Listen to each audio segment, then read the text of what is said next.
Hello, and welcome to the DoodleCast. We like doodling, and we like talking. I'm in today with Justin Mays. Oh, thank you for having me. Quentin Laporte. Hello. And, of course, Kat O'Brien. What's up? And today's theme is collaboration, but we'll talk about that in a minute. Hey, Justin, tell us about you. Let's see. As you mentioned, my name is Justin. At the moment, I've been into drawing rabbits. Ooh. Earlier, you prefaced this question with, like, who am I? And I really got nervous about that because I was like, that's a question I've been trying to answer, actually, quite seriously for at least, like, 3 years, you know, so. Right. But no, I guess creatively, you know, I call myself an artist. I run the shop by the name of ABC Custom Framing. We're a frame shop, obviously, and an art gallery. And, yeah, it's about, you know, that's all I can think of at the moment, actually. Yeah. And hey, Quentin, tell us about yourself. I've lived in Denver for maybe 15 years now. Met you jokers at DSA. Then went off to school downtown for art and, yeah. Music, art, that's what I'm all about. Hell yeah. Aren't we all? Right? But yeah, just to kind of give us something to talk about, I'm going to ask you guys a couple of questions today. And since we're all in here together, sharing pieces of paper, I thought it would be apt to talk about collaboration. So this is just kind of a free room question. Anybody can answer it whenever. But how do you find yourself working with Bless others? you, my friend. Yeah, Gesundheit. Thanks, man. Oh, gosh, how do we find ourselves working with others, you say? Yeah. How does that line up for you usually? Oh, man, it can be challenging, I guess. You know, creatively, in my past, you know, as an artist, it's always been relatively fruitful, you know, something you connect with people who have similar ideas and you know, put either a show together or create a project or something like that. But, you know, like at other times, just talking about collaborating, like on a personal level, you know, sometimes like, you know, running the shop, you know, you try to, you know, in terms of collaborating, you're working together in an environment, but sometimes, you know, it's like you have personalities that like collide in interesting ways, you know, so you have to be creative on how you like try to reach people. Yeah. You know, so like for the shop, I've been trying to like convince my employees to go take this like right here in North Denver, actually, oops, excuse me, right across the street is this little spot called the Conflict Center, and they do these workshops for like businesses. So it's like really all about semantics, really kind of teaching people when you're like in the workplace talking to each other to like switch up from saying things like, you make me feel a certain way to like, I feel a certain way because, right? Yeah. And things like that. So anyway, and then even taking that into like my creative practice, you know, when I'm working with artists and things like that, kind of, you know, remembering like iMessages or things like that. And, you know, it's really basic stuff, but like, I don't know. I found like, you know, just the semantics of communicating to people, like allow collaboration to flow smoothly. Yeah, definitely. Well, yeah. I definitely feel that. Because especially when you're working in art, it isn't necessarily about finding common ground, you know? It's about like being free to express what you're trying to express. And it doesn't necessarily mean somebody else is going to get that, but at least you can try, you know? Just the other day, Quentin hit me up and was like, hey, I've been drawing all these snakes, and I think like it would be really cool if we like did it together, because like he's really good at form and I'm really good at like little details. So we like started doing this like a couple days ago, and we just did like busted one out like one night, and they're really, really cool. So I think we're going to keep collaborating on stuff, and I'm really excited about it because, yeah, we're both good at different aspects of like a composition, and I'm like been really stoked about it. Yeah, those snakes are fun. Yeah. That's a big one. That's a big snake. That's a big groovy snake. So I feel like, yeah, like you say, like when collaborating, you know, you have like two different minds coming together to work on something and, you know, working off each other's strengths. Yeah. It's always Well, and it usually works in a way where like it's never really forced, you know. Like if it is, somebody's gonna be unhappy in the situation, you know. Like it's usually something that just comes about, you know. So it kind of leads into my next question, but what was like the last moment of serendipity that led you to working with somebody else? I mean, Kat kind of just told us, but Wasn't super serendipitous. I mean, Quentin's one of my best friends, so. Well, I realized like a lot of art is, you know, it's meant to be shared, like cooking. You can be the best chef in the world, but if you don't like feed anyone with the food you make, it kind of becomes obsolete. right. And so art for me is more about creating it than like the finished product. Like I just like the act of drawing. So if you can make art with someone else, it's like jamming. It's like music. Yeah. It's like we're jamming, man. Yeah, I mean, for me, it's like sometimes not everything lines up, but like bits and pieces come together, you know? And sometimes it's sort of hard to recognize it as it comes. Yeah, it's like for me, I kind of how Quentin talked about it, jamming. You know, it's like a conversation happens, you know, and you get to like, I don't know, experience different parts of another person by working on whether it's a drawing like we're doing now, or where we're just kind of involved, you and I at least, Nick, are involved in our own worlds, but like versus like whether they're actually working, you know, towards a shared effort or something like that. But I think there's a lot that a person learns about themselves and the other person, you know, by working with another. And as far as like random, like, say for example, I'm working right now with an artist on a film project by the name of Spencer Zappolo. I don't know if you guys ever watched 9 News and knew Ron Zappolo, the sportscaster. God. Oh yeah, absolutely. So anyway, this is his son. This is his son. That's awesome. There's a random meeting, and I know him through this guy by the name of Johnny, who goes by No Clue. He has a photography company, and you know, I just kind of randomly like said what up to Johnny one day, and this guy Zappolo was hanging out with him, and we started talking about, you know, he's making films, and so we started to work on this project together. But come to find out, like I said, I was like, you know, I know your name. I was like, I feel like I used to watch this newscaster by the name of Ron Zappolo on 9 News. You know, he used to make people do the number one, go to the school and be like, hey, number one, you know. And he's like, yeah, no, that guy's my dad. That's my dad. And I was like, holy shit. I was like, man, it'd be a pleasure to work with you. But anyway, it's kind of, you know, the personalities that I meet through, like, just kind of being open to work with people, and like you say, it's like you make stuff all you want, kind of as an artist, right? But it's like unless you kind of a weird obligation I feel as an artist is like, you know, you got this talent or this ability to create or see things, you know, in a visionary way, and people who are detached from that ability, you know, it's kind of like your responsibility to really let them see that, you know, and communicate that to them, and that's why they value artists, or people value artists who aren't artists, because and then if you're creating, you're not sharing, then like you say, it's almost detrimental to society, as like I view our responsibility as artists is to like progress society, if that's, maybe I shouldn't use that word, but to like at least promote culture change, right? Creativity. I think art is progressive for sure. I think that's like a totally fair thing to say. Because you're kind of getting into it. There's this aspect of, and I think all of us kind of understand this because we've all kind of done performance medium stuff. But like, what is your experience with collaborating with the public, you know, getting your own work out there and having it be received? I mean, that's the hardest part, isn't it? Yeah. I mean, it's the opposite of who are you working with, you know? It's like so much easier with music because like you can identify an audience much quicker, but like when you're doing art, it's generally something that's so personal.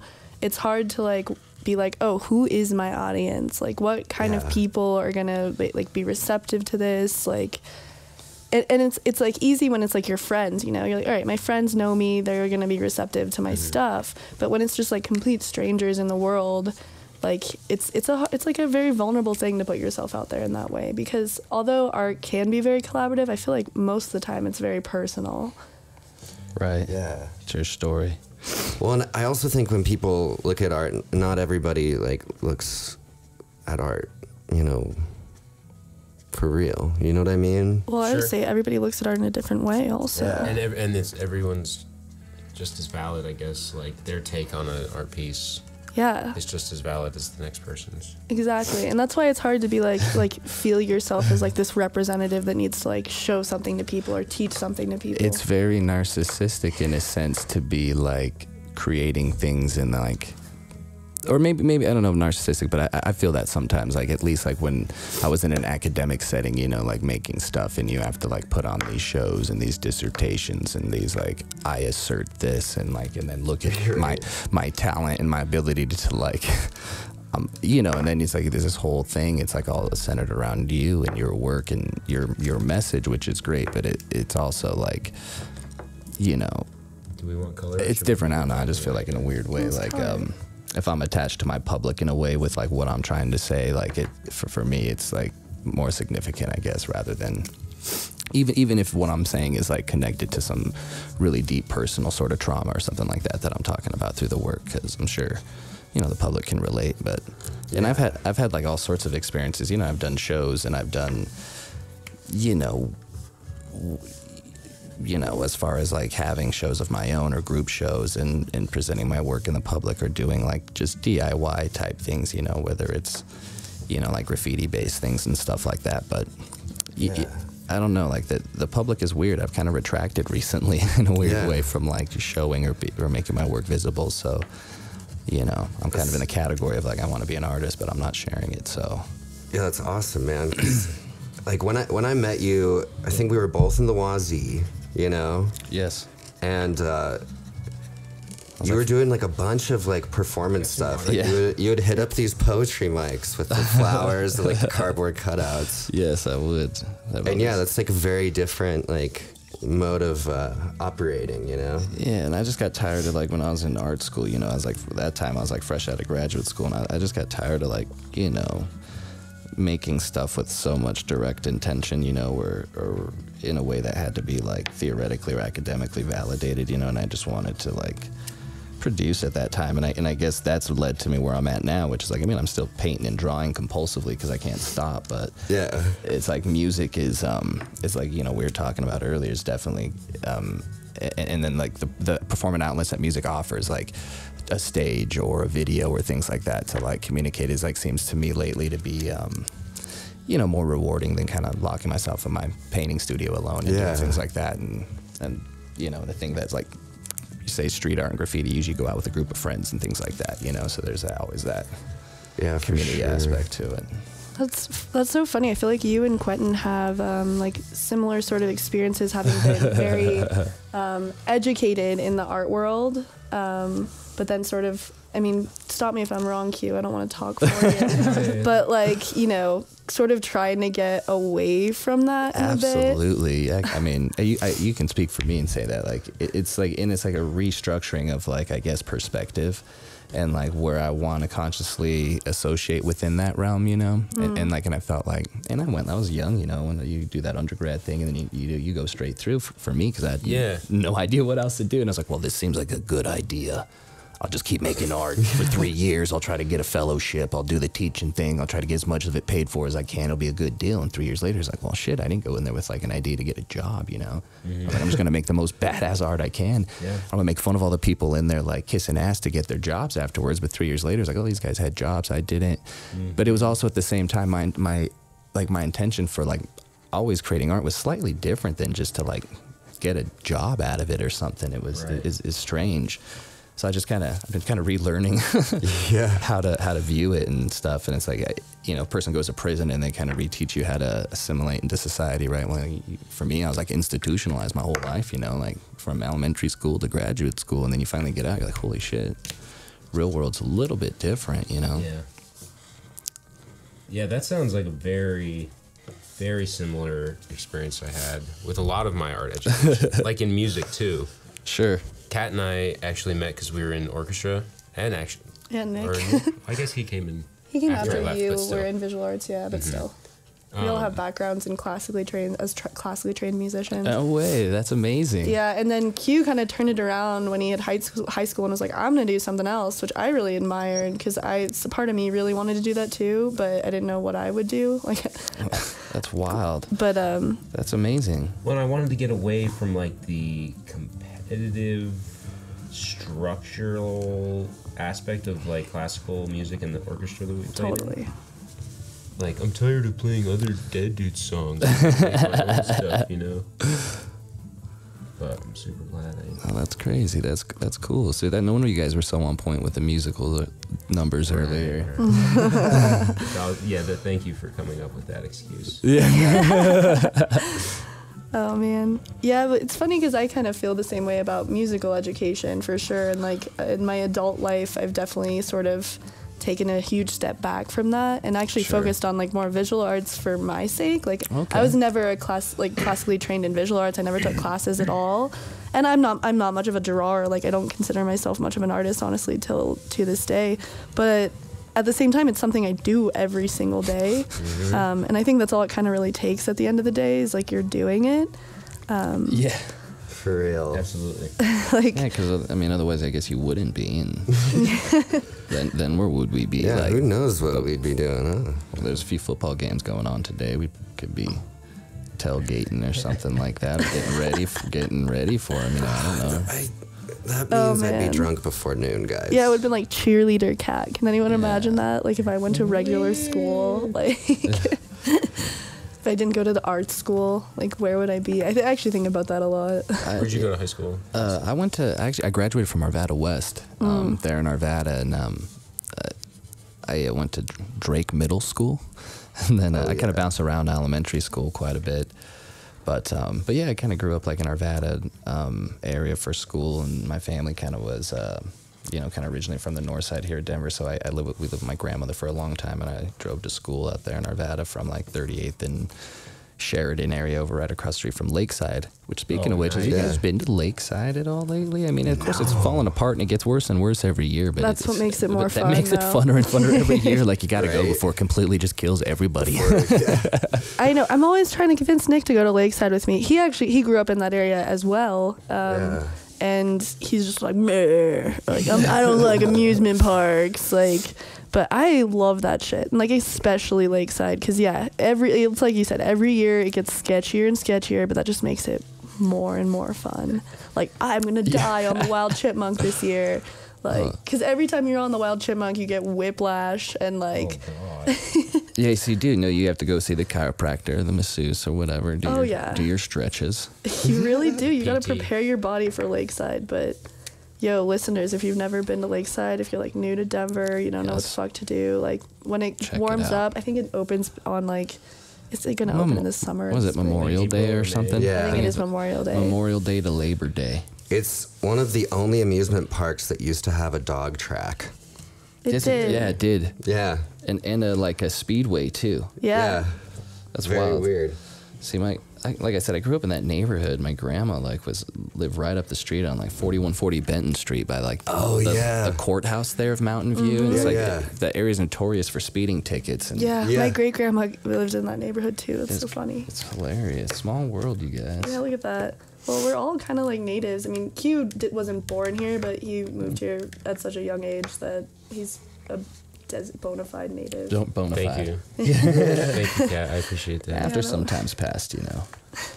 I think it's as long as you were here like before 5 years ago. For the boom, yeah. For like 3 or 4 years ago. I thought Denver was cool before everybody else did. Yeah, right. I made it cool for everyone else to come.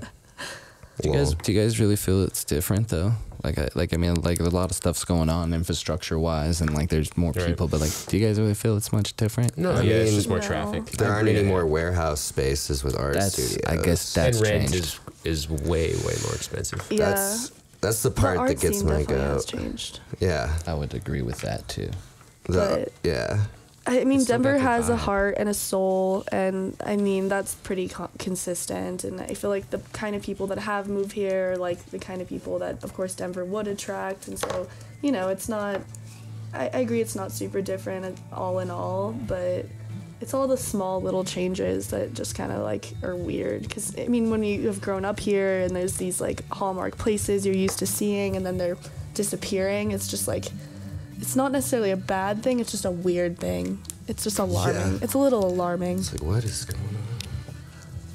But what I really love those tiny houses that popped up right by where the walls used to be. Yeah. Mm-hmm. No, I was like, that's a good thing. Yeah, definitely.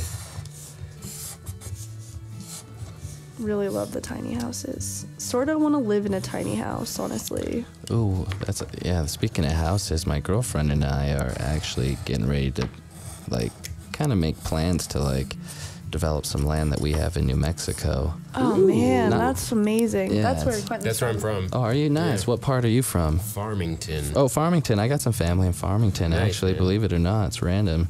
I got family all over that state, especially, like, we're originally, kind of my family, we're, like, native, you know, I guess Native Americans for the most part, you know, Yeah. like European mixtures, but that land's been in our family for, like, gosh, like 400 or 500 years. Hell yeah, dude. Like, part of the, like, Spanish land grants that happened. And, yeah, it's kind of just been handed down for a long time, and it's right do you know where Mora is? Or Las Vegas? Yeah, Las Vegas. So we're like basically between Las Vegas, and then there's the back way to get to Taos. So then we're like in this little valley between Las Vegas and Taos called the Mora Valley. So wow, it's like, that's beautiful, dude. yeah, so we're speaking of, and we've been looking at like the tiny home options, and there's this stuff called Quickcrete that we Yeah. discovered that we kind of like are going to design a little like dome home with. What? Yeah. Oh man. You guys should, you should look it up. But it's called, or it's not Quickcrete, excuse me, it's Aircrete. And you, Aircrete. yeah, and you can design anything you want with it. And it's, pretty much like fireproof and environmentally friendly. Sweet. It's earthquake proof, all that stuff. Wow. Yeah, that's awesome, man. I wish I had some land, dude. I'm so jealous. That seems like a wonderful place to have some land, too. That's really cool. My family has a similar background. Like, they're very much native, like mestizo culture where, Definitely. it was Mexico, but then it became the United States, and, like, the people just didn't leave because that's where they'd been forever. Absolutely. Yeah. We're like part of like they're called the ancient Puebloans now. They used to they call them the Anasazi, which they don't anymore because it Yeah. translates to ancient enemy.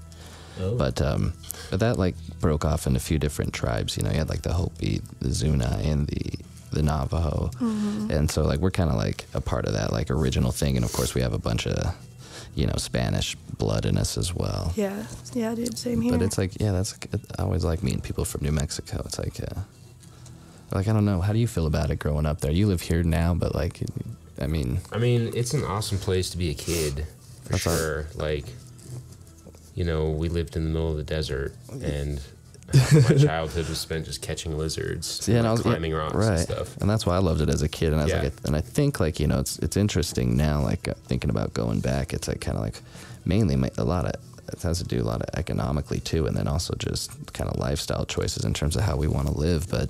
It's weird going back because we were just thinking the other day, it's like, holy shit, like, when you're there, it's like you have to plan out, like, okay, I can only get groceries every so often. Right, yeah. I need, you know what I mean? It's like, gosh, now we're at, like, natural grocers and places like that, like, 3 times a day sometimes. Breakfast, lunch, and dinner. Yeah, right? You gotta plan out shit, plan out meals. I mean, everybody should do that, though, because it's, like, it just is economically, like, way more savvy when you're trying to like plan shit out like that, but it is a hard thing to do. Like, it does take a lot of time. Yeah. Well, like, you can't walk anywhere. Nothing's within like walking distance. Unless you just want to walk out into the desert and Right. never come back.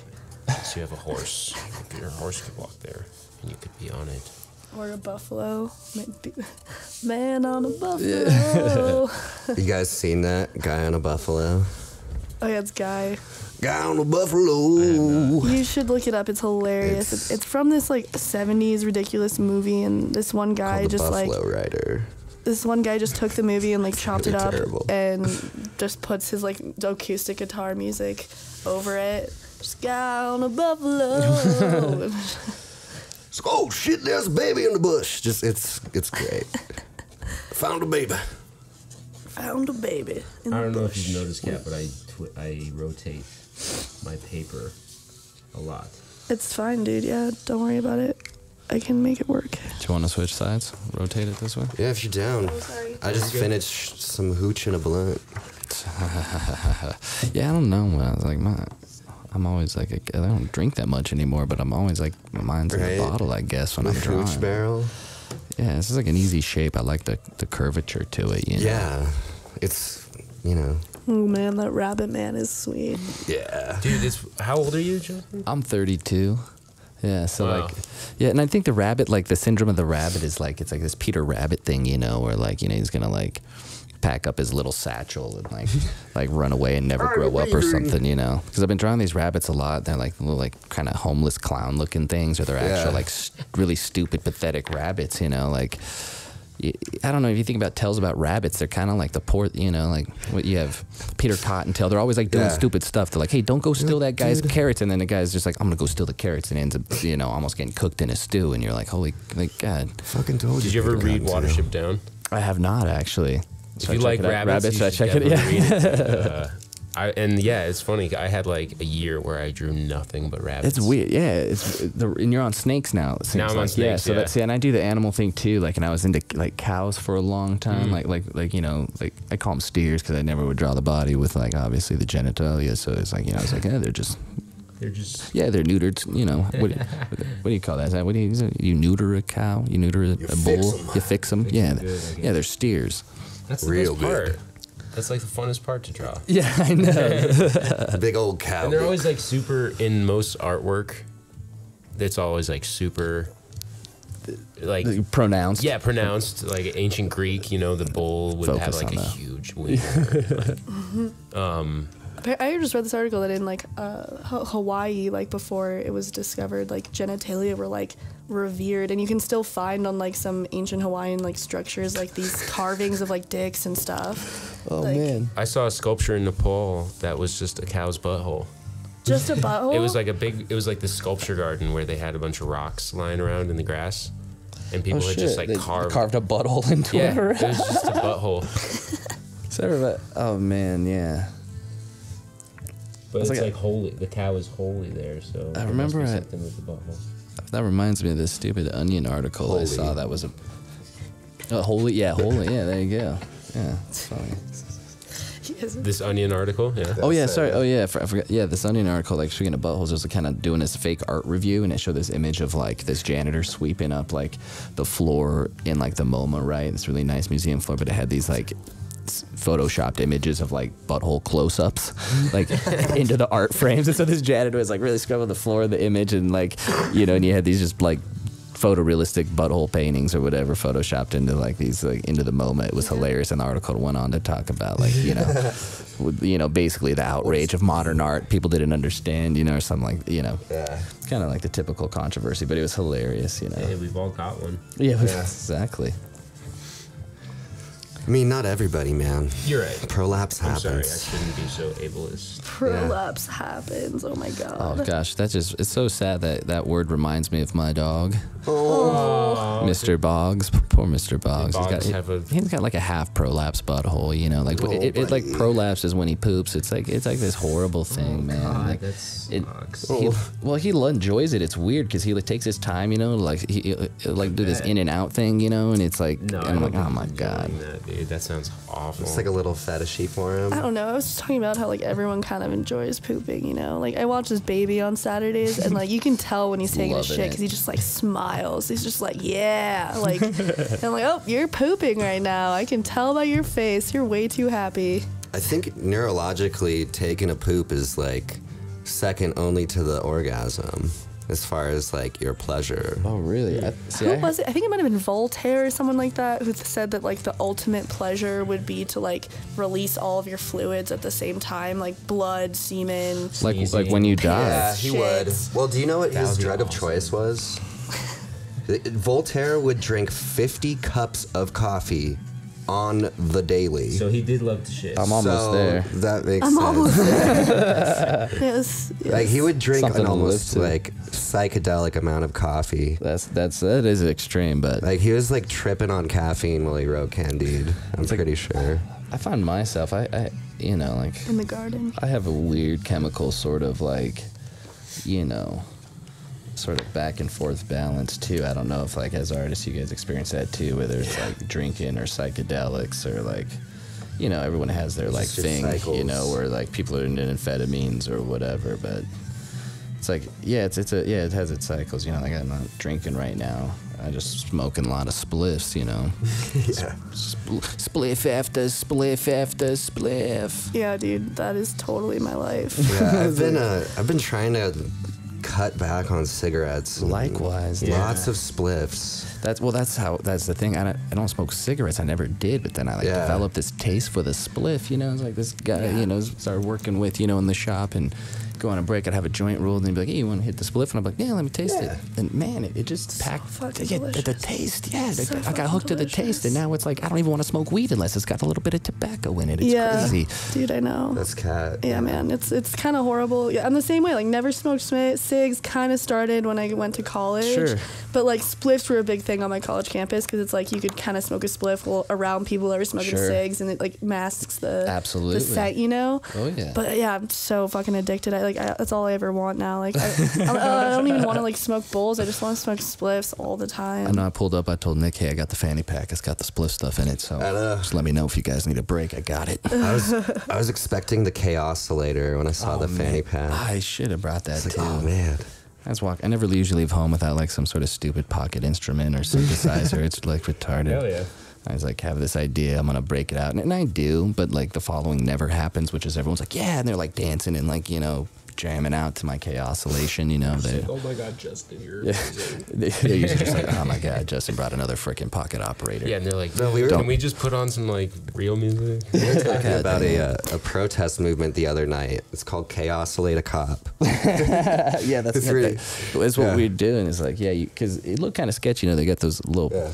With those plug-in little, you know, it has all the wires setting up. So like you go at a 16th Street Mall and you're trying to plug in maybe a little PA amp, you know, speaker into the little outlets they got into the lights, and then you're pulling out all your wires. You might look a little sketchy. Yeah. Well, you're just like, officer, I just want you to dance, bro. Freeze, officer. Yeah, that's what. But he probably thinks you're just about to shoot at his feet. You know, if you say that. Dance, copper. Dance, copper. Dance, copper. Dance. All right, let me just do this outline real quick. It's your thing. Kind of fucked up a little bit, Q. But where? Right here. Whoa. Dang, that tail looks nice. Yeah, Q, I feel like you should do one snake and I'll do the other snake. Like, you should do with the pattern? This snake. Yeah, I feel like it'd be more time. Okay. I mean, it's a pretty time-sensitive show, you know? It's like, what can you do in an hour? Go! Oh, we have to finish? No, we don't have to be done. It's nice, though, but we're not going to be done. What time is it? I mean, we've probably been here already, like, half an hour. We probably have about, like, 23 minutes, somewhere around there. Cool. This is Nick's internal fucking clock. So will you do the outline for me, too? Yeah. Thanks, Caddy. Do you want a flower, too, that you can color? I don't think I'll have time for that, bro. Okay. Right. The flower is beautiful, though. I'm digging it. I like the colors he chose. Oh, yeah. Yeah, that shit is rad.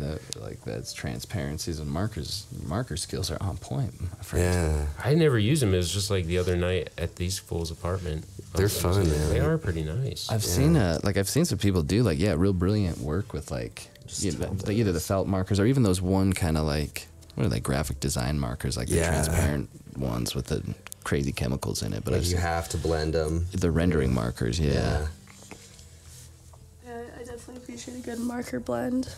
It's a hard thing. It's a hard thing to do. Ooh.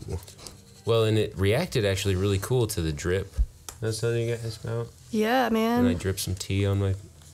Well, like, Nick did this thing for a while where, like, he would color shit in with, like, Sharpies and then just, like, fucking pour a bunch of alcohol on it and just, like, it all mixes together in, like, this crazy way. Dude, Nick was doing some wild shit at that Waza Union place when I first met him. He's always doing some wild shit. There's some crazy times at that place. The pyrography. Yeah. I've, like, gotten away from that because I guess paying for butane and torches is expensive is what I learned. But yeah, you can actually pull prints with Sharpie art if you're really smart about using xylene. Yeah, actually. Or like that's probably the most effective way. But if you like ink it right, you know, like you have the certain thickness of the lines, you can like just pull prints with ISO on the blank sheets through a press. It's very messy though, very drippy. With ISO, you said. Yes. Damn. You get that 90%. Yeah, fuck this. It just dissolves. Well, anyway, I have a couple little plugs just kind of at this little intermezzo. So coming up on November 9th, there's a film night at Alto Gallery. It's from 2 p.m. to 9 p.m. It's called The Botany of Desire, is the movie in question. And it's being hosted by our homie Tom Scharfenberg, who, if you've ever met him, yeah, he should host a film night that involves botany in the title. It's very fitting. And that should be pretty cool. I think it's a $5 suggested donation, but check out some local art, you know? Again, it's Alto Gallery on the 9th from 2 to 9 p.m. And then the other one I wanted to plug is coming up on the 11th. Cabal Gallery is doing an ink show. So, ink on walls. Josh Finley, who was in last week, he's kind of finishing up, if you can call it finishing. It's amazing work. This like cartoon western series he does.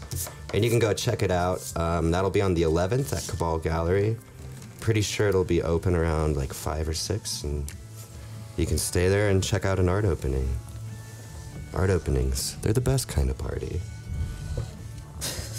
Oh my god, this rabbit, he's like dazed thumper. Yeah, he's so bashful. Yeah. Thumper. Just Rabbits. I like to make my drawings look kind of like a 4-year-old did them, but then like there's a more complex understanding of anatomy going on with them than a 4-year-old would have. Yeah. But like not much more developed line work, you know. Right. It's so crazy how little kids have like no sense of like proportion. Or even that like people have this many fingers. Like I remember I would draw people with an insane amount of Just, like, fingers tons when I was a of- kid. Yeah, it's like, what Yeah, am it's I like you. thinking? I guess when you like when kids don't really like look at themselves in that way, you know, like they're still getting used to their bodies, and like I don't know, maybe all children have like some sort of body dysmorphia or something, because like I don't know, it's really nuts. Like we just did self-portraits, and I'm a first grade teacher's assistant. Okay.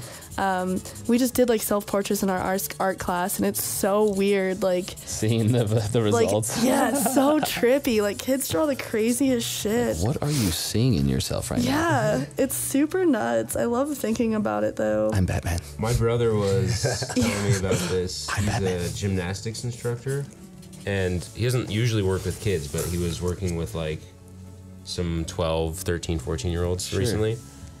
And he's just commenting on the difference between working with a 14-year-old, especially with gymnastics work, like where it's all about your body. Right. Like most of his clients, he's like, you know, he can tell them, you know, pull your butt up, or like, you know, pull your belly button in towards your spine, and they'll like, No, it might take him a second, but they'll do it. And he was like, these 14-year-olds just could not, they just had no control That's wild. over their body. And it kind of started getting me thinking about certain awareness. things I couldn't do as a kid with my body. I mean, and now. I think that's like the age when you start becoming self-aware, is kind of like that middle school age, like Puberty. 13, 14. Yeah. Yeah, well, bodies are weird, Unless you have especially a- weird things at that age, you know, and like you're like kind of especially uncomfortable in your body, because kids aren't necessarily uncomfortable in their bodies. They don't give a shit. No, I don't They're give a just like fuck. not really aware They don't of their even think about it, bodies.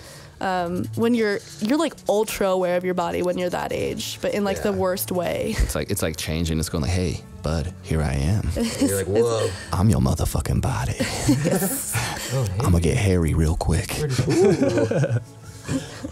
I miss the hairy days before I No, had they- to wax my back. They always tell you about the armpit hair and the ball hair. They never tell you about the ass hair. Then I tell you about all the other hairs. Yeah, why is that a taboo? That's man. like the worst one. 'Cause they don't not wanna- I'm glad to be a prepared girl for. because we don't have to deal with ass hair. But I'm really My experience just says otherwise. that could be very much true. Like I guess it depends might on your just be like- experience.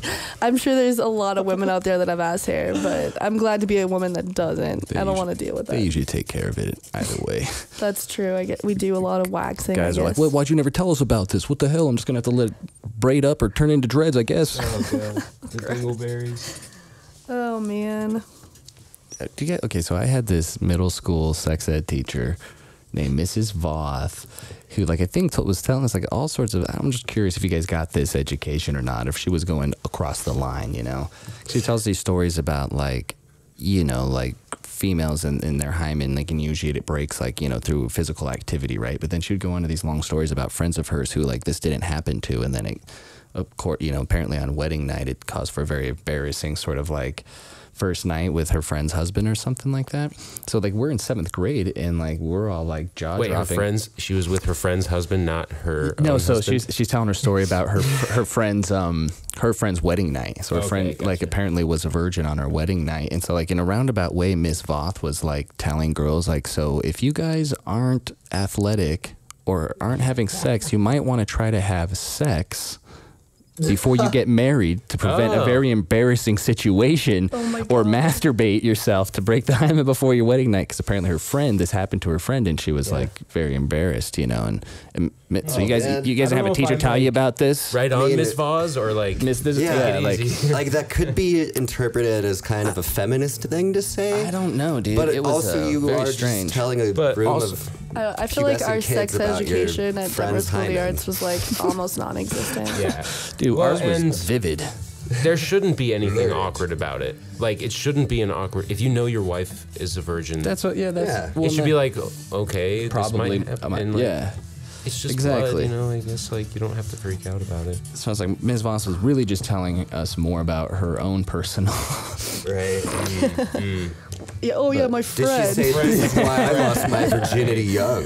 I've heard about this. I No, honestly you're- think no, you're that the absolutely right. whole Yeah, like it you can wouldn't- break your hymen by like riding a horse thing is bullshit. Like I think that's the myth. Like I don't even know. That's the thing. Like, I'm Yeah. just curious. Like, why was this? Like, why were we being told this stuff? Like, you know, how many students went through this class? And you know, this lady was. And then they went home and tried to break the Yeah, that's terrible. That's really bad. Absolutely. it's something everybody should know. Like I'm with Quentin, like something everybody should know about, but like not you shouldn't necessarily like. It's not a bad thing. It's just a natural thing. It's Right. like just part of the female body. Well, and I think one of the like really bad It was not misnomers designed to have a penis. is there's like this weird thing going around in my age group that was like, oh, if you break her hymen, you can't get her pregnant. And that is absolutely not true. No, it was like a thing that like fucking teenage boys would say all the time to each other, and I was always like, "You're full of shit. That That's is just- not true." That's just like a total misunderstanding of Yeah. what a hymen is. That's like What are people? That's crazy. that's like the whole thing is like because people are like all taboo about it. It's like American sex education bad is just the most fucked up information. thing in the world. So, yeah, I feel like by the time we got into high school, they did a better job of clarifying things a Yeah. little bit, you know. But people had already been fooling around and all that Yeah. shit by then too, you know. Too so it's late, like man. too late, man. You guys fucked up. Ms. Voth was like, "Hey, girls, go get loose. Have sex." Voss. Because everyone in that middle school, we all talk about it every once in a while. I was like, "Hey, do you guys have Mrs. Voth?" Like, Oh, we on- Voth, okay. Yeah, you guys were on the X team or the Y team. They split us up into chromosome-based Oh my teams. God. You know, oh my X god, team, that's Y kind team. of cool. You know, She it's sounds like a pretty good sex ed teacher. She was like, cool. We just had this crazy woman that like I don't even know, Miss Brown, right? It was Miss Brown, Miss Barry, I had for sex. Oh, ed. yeah, Miss She Barry. was super awkward. She'd be like, "This is a penis," and she'd say it really loud, and then she'd be like, "This is a vagina." yeah. Like, she didn't want to say any of the lady double like, standard of. Yeah. I remember she had a box of like, if you want to ask any questions that you don't feel comfortable asking out yeah. loud, like, and the shit that she would read out of this box was just like wild, you know, like people would just write the most ridiculous shit in there. Like yeah, I feel like I didn't learn much honestly about sex education in high school and middle school. Like I mean, I got the science of it, I guess. Yeah, it but- did get the. And I think remember, I learned mostly about it through like TV shows and shit. Like TV shows I wasn't supposed to be watching, like Sure. Sex and the City and shit. Like watching that when I was like 12 years old. Well, that's why we all have healthy sex lives. Right. Because of TV? Yeah, no, I was kind of being facetious, but like, yeah, that is how a lot of people get their education or knowledge, at least initially, and then they start having their own experiences, and then it's like you try to emulate TV show behavior, and it's like, oh shit, this doesn't quite. Right, TV show or movie or porn, porn or TV show, and you're like, what the That's the really destructive one. Like, if for you're males, they're like, yeah, oh shit, I know what I'm doing. Yeah, if I've you're seen it a emulating few porn times. that you're watching on like Pornhub, like that's just like really, most of the time violent and abusive. It's terrible. I'm just gonna assault you. Yeah, I'm just gonna like shove my hand down your throat, and it's like, ew. God. I think that's a big problem about young people these days and young people's sex lives. Like, is that really that is their example? Is just like horrible porn. Yeah, or like victimizing type sitcoms, or like what was another one? like soap operas or whatever. Porn used to be like so hard to find, but now it's like it's everywhere. Yeah. Before you really had to like search it out, and like people that like watched porn or like had pornography were considered like perverts, but now it's just like commonplace. I mean, like going to an adult theater used to be like a date. Like, hey babe, want to go to one of those like adult theaters? Really? And then you'd watch porn together and then go home. You heard about that new one, Deep Throat? That's Really? weird. I guess Yeah, they Deep did Throat. used to have those theaters. That would be weird though. Oh, that's strange. I guess they still have them, but They do still have them. Yeah. I never thought about going on a date there. But I always wondered what happened there. Like, you take a date there, you just go there, and you're like just alone with yourself and the other weirdos in the room, or Right, and then where do you go afterwards? do you eat popcorn? Are we really mad at Do you have a Pete Turner for soda? this? Do you eat Like, popcorn? is it really pricey to get beverages and snacks there, so you sneak your own in? And you're always like real quiet about opening the bag. Like, so guys, you're like, and then you're like, Do they provide like tissues? On the radio, Yeah, we is this just make a a whole shit where sound you story. eat situation? Oh man. I was watching some old radio shows. Those things were phenomenal, Oh my like the God. sound effects and everything. Oh, Nicholas recently had an idea for a drive-in porn theater. There you go. Lava lamp dividers. Lava lamp wall dividers, like- Oh, like that would be great, dude. Right? Yeah. No, it's actually a pretty good idea. Because then it's like your own private theater. It takes out the weirdness of it. Hey, we have the big enough space down in the shop. We could just And you- transform that into like a couple night drive-in scenario. Have like it's an and indoor you clean place, your own but fucking car. yeah, they have to be definitely made of vinyl or something. Yeah, some you sort need of like plastic. dividers. Wipe them down. Yeah, man. I mean, not a bad idea, honestly. It's really not. Because, like, drive-ins are something that's, like, so nostalgic at this point. Like, you don't really find them much anymore. Well, I honestly think like pornography on a big screen is pretty nostalgic at this point. I mean, I've never witnessed it. yeah, I think the majority of pornography Yeah. viewing is on the smallest screens possible. Won't they play the 3D porno at the Esquire for like the midnight movie every once in a while? There's a What? 3D porno? That sounds Oh, fun. yeah. There's lots of 3D pornos now, but like this one's like old school with the red and blue little glasses. Really? What? Yeah. Like I'm going to see Jaws in But remember when 1976. me and AJ lived together and he bought the 3D TV? I do Yeah. remember that when AJ worked at Best Buy and would just What? buy the Yeah. fucking stupidest He would shit. just buy the most expensive, like awesome technology Dude, the pieces. 3D and we went TV and was bought, ridiculous. Like, we that had to even go work? get a 3D porno. It just to did watch work. It did work. Yeah, it was actually better.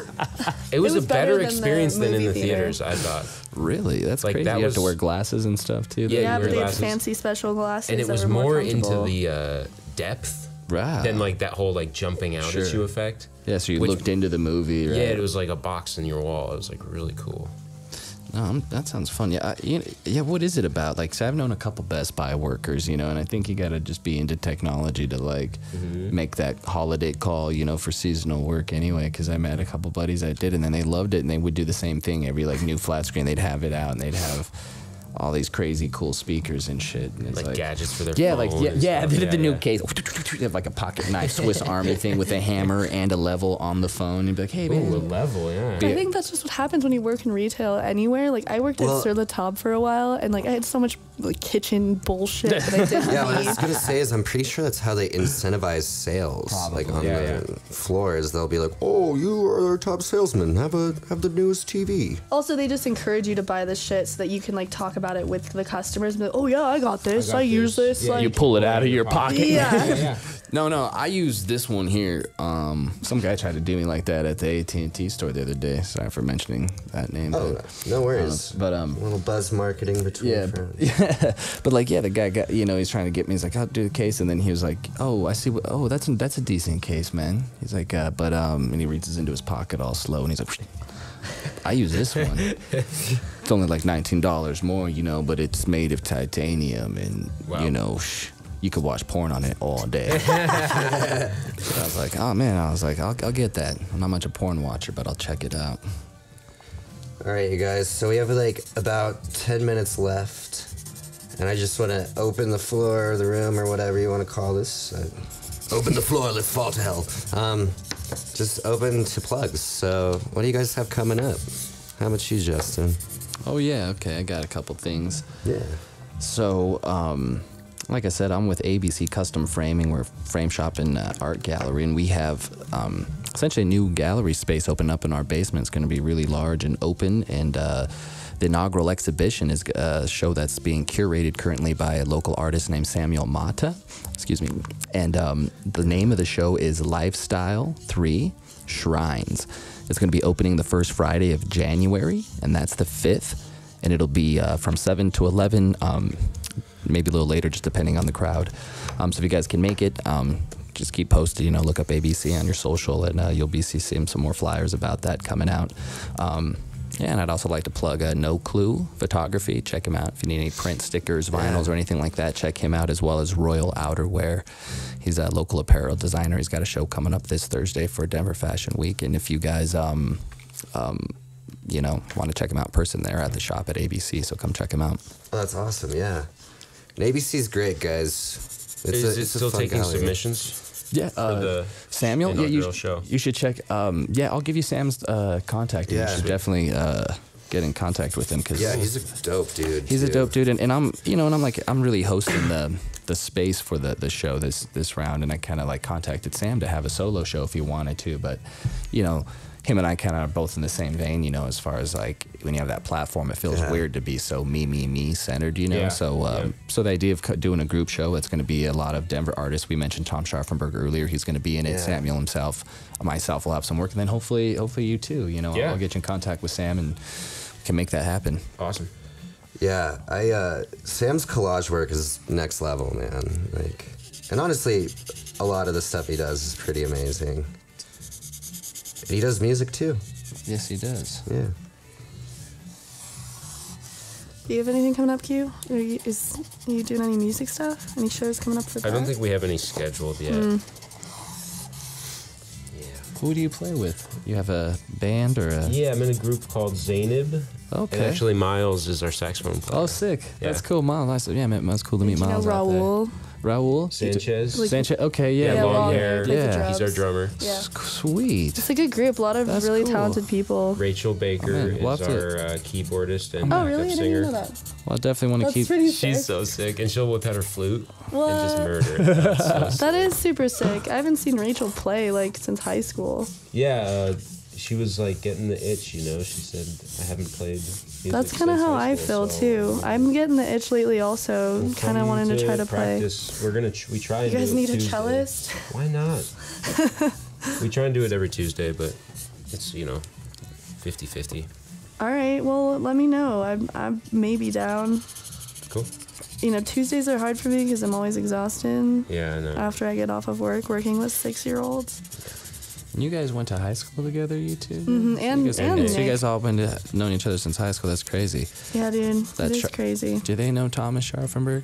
Kat does. I know Tom. Yeah, so Tom and I, we've been friends for we're Yeah. 32, so we've been 27, 20 some. We've been friends since that third grade. Wow. That's Yeah. crazy. First day of third. Well, I moved to we started in Vanderhoof it's maybe end of second grade, and there's this show and tell thing that was going on my first day of school, right? And it was only a month left in school, and I showed up and Tom was doing a show and tell, and he was in the big area, had his karate gi on, had his sensei there. Oh my god. He had my he had some wood there and a little cinder block.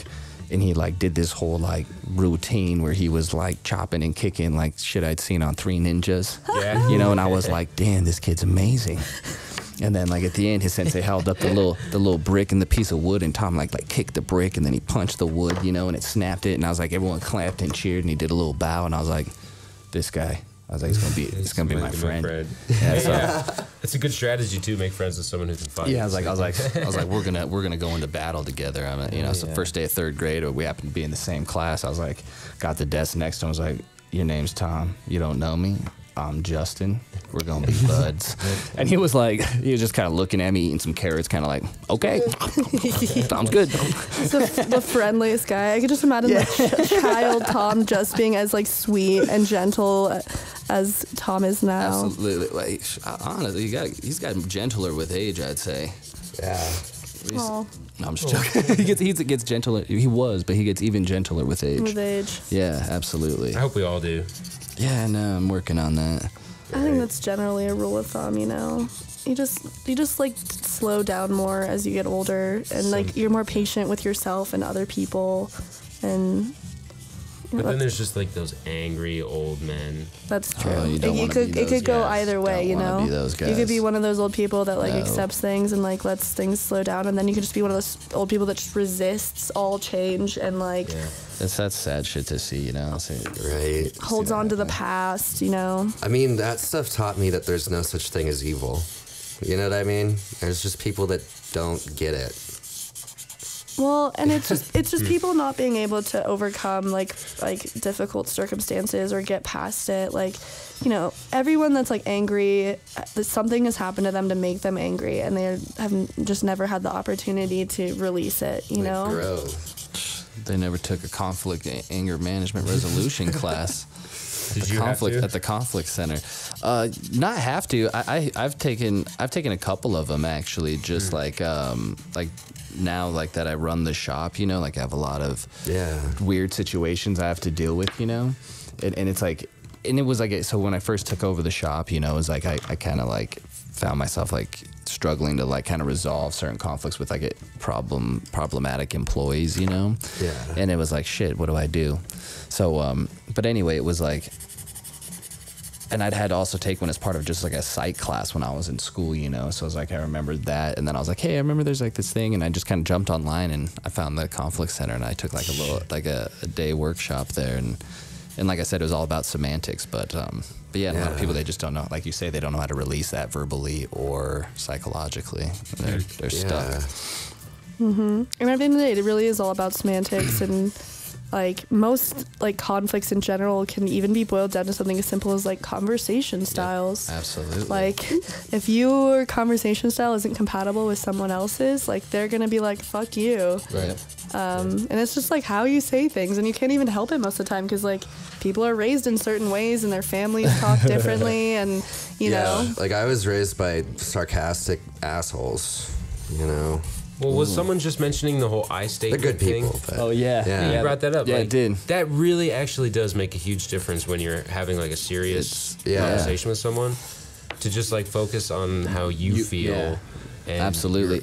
And understanding that a lot of your your issues are just your own, like your own insecurities or your own like Expectations, assumptions, all that. Yeah. And then realizing that about other people too. Yeah. Like if someone's talking at you in an aggressive way, it's like they're not really attacking you. that's Like them. something's going on with them. Yep, absolutely. Yeah. And that whole change of perspective is like incredibly powerful. So like, you know, like I said, like I told my employees, like when I went back after, like I was like, I was like, that shit was pretty helpful, like in psych class, you know, doing that type of study, and then going back into it, and it's like, you know, you're looking at it, you know, philosophically and psychologically and all that stuff, and it's really simple stuff, but so many people don't know it.